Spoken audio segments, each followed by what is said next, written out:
Hello again, everyone. This is American Idioms Part 71. This is the 71st video in my American Idiom series, and like the others, I'll present 5 idioms to you numbered 351 to 355. But first, I'll give you a chance to guess their meanings.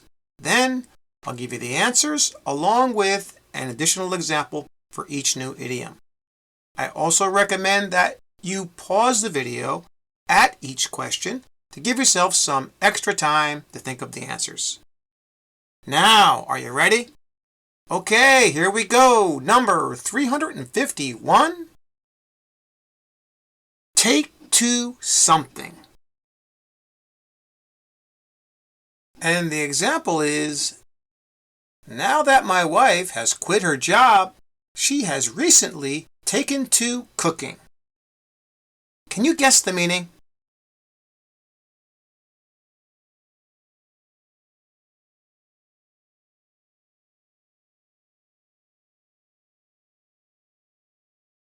And the answer here is C, to start doing something often. And that's what it means to take to something in this particular context. Like in our example, they're talking about how this person's wife quit her job. She probably had a lot of time on her hands. So she took to cooking, or has taken to cooking recently. All right? She started to do something. She started to cook. Here's another example.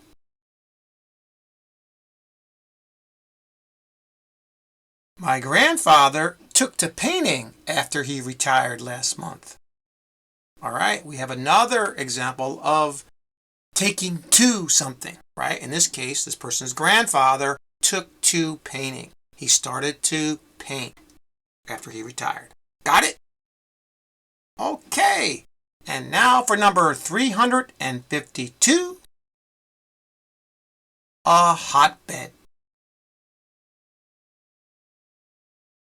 And the example is, at one time, that part of the city was elegant and safe. But now it's a hotbed of crime.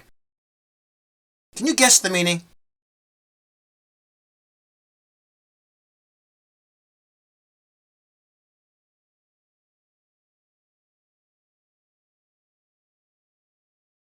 And the answer here is a place full of something or where something is apt to proliferate, which means to increase a lot, or there's a lot of it.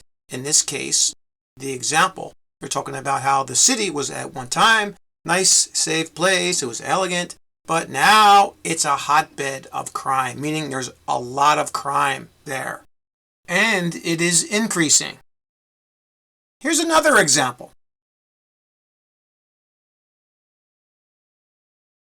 Silicon Valley is a hotbed of technology and innovation. All right, so if you know Silicon Valley in California, right, it's full of technology and innovation.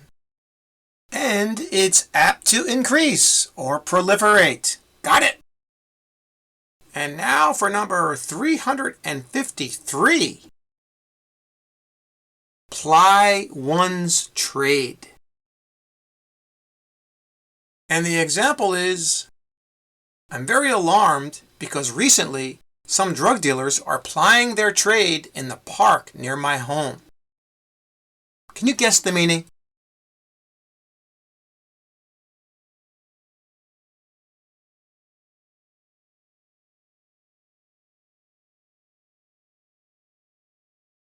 And the answer here is B, to go about one's normal business or employment, or to do business, as we say. Like in our example, this person is very excited and very unhappy and alarmed or scared, right? Because there's drug dealers that are doing business, we say, or plying their trade in the park near this person's home. All right? So it means to ply one's trade, to do business. Like in our next example.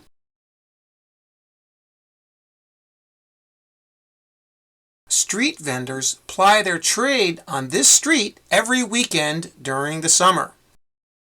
Okay, so In this case, street vendors, people that are selling things, do business on the street. They ply their trade every weekend. Got it? That's what it means. And now for number 354. To have an eye for something.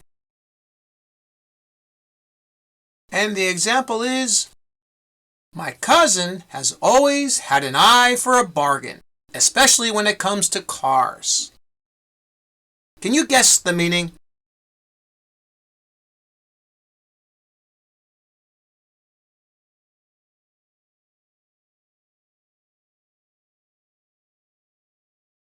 Did you guess C, to be good at noticing or making judgments about something? If you did, you are correct. That's what it means if you have an eye for something. In our example, this person is talking about how their cousin has an eye for, is good at noticing and making judgments about bargains or good deals on things. In this case, it was good deals about cars. All right? But if you have an eye for something, that's what it means. You're good at noticing these things or making judgments about things. Okay? That's what it means to have an eye for. Like our next example.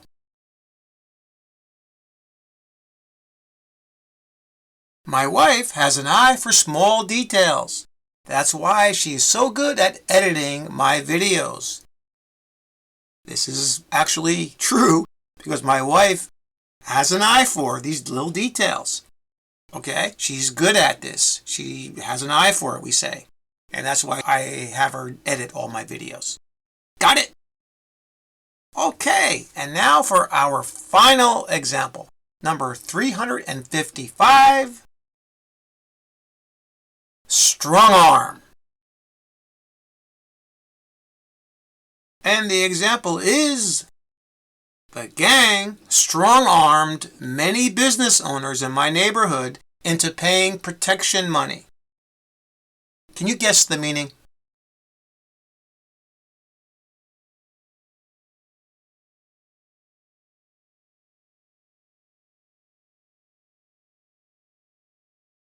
And the answer here is A, to coerce someone or some group to do something through physical force. All right. If a gang strong arms you, they force you or coerce you into doing something. Most of the time, it's something that you don't want to do. In this case, in our example, we're talking about paying protection money, usually from the gang. Okay, this is called extortion. All right, so they're forcing you using physical force most of the time. Like in our next example.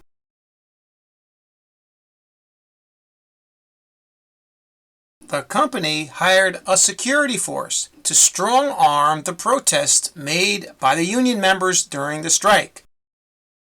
Well, in this case, the company hires the security force, which is going to force or try to force the union members not to protest. All right, they're going to try to strong-arm them, meaning that they're going to try to make them do something that they don't want to do. Right? In this case, the union members want to strike, but they're going to try to strong-arm them, meaning that they're going to try to stop them from doing it. Got it?